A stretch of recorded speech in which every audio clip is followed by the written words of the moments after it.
Nag-courtesy call kay Batangas Governor Vilma Santos Recto ang dalawang Batangas Pride na sina 2013 top 3 bar passer Rudy Ortega at UAAP Women's Volleyball MVP Alisa Valdez. Alay raw nila ang tagumpay sa mga mahal sa buhay at mga taga-suporta. Narito ang report. Matapos ang mainit na tagumpay ng Ateneo Lady Blue Eagles sa UAAP Season 76 kontra sa 3-peat champion na Lasal Lady Archers, sinalubong kanina ng mga kababayan sa Batangas ang most valuable player ng liga, ang bagyong baldo kung tawagin na si Alisa Valdez.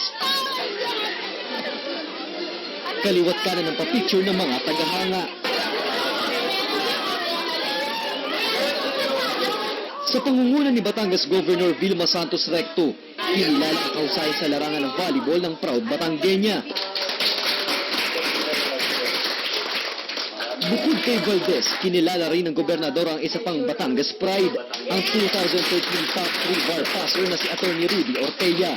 Attorney!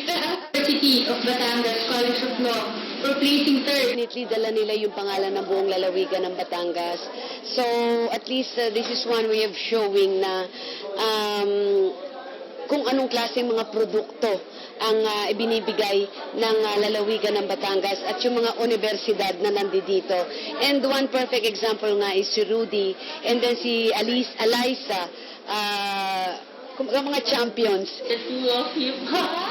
Ayon kina Valdez na tubong San Juan at Ortega ng Batangas City, inaalay raw nila ang tagumpay nila sa kanya-kanyang larangan sa mga mahal sa buhay at sa walang sawang sumusuporta sa kanila. Kulang to tagumpay, hindi lang to tagumpay ng pamilya ko, kundi tagumpay to ng lahat ng mga Batanggenyo. Kaya sobrang nakaka-proud kasi parang may nire-represent din kami as parang athlete, parang siguro isa sa mga province na yung mga athlete talaga parang well-rounded siguro. Ayon sa gobernadora, magsilbi raw sanang ehemplo sina Valdez at Ortega sa mga kabataan. Hindi batayan ng estado ng buhay. Ang batayan dito, sipag at determinasyon to really reach your goal. Hamon pa nito sa mga mag-aaral.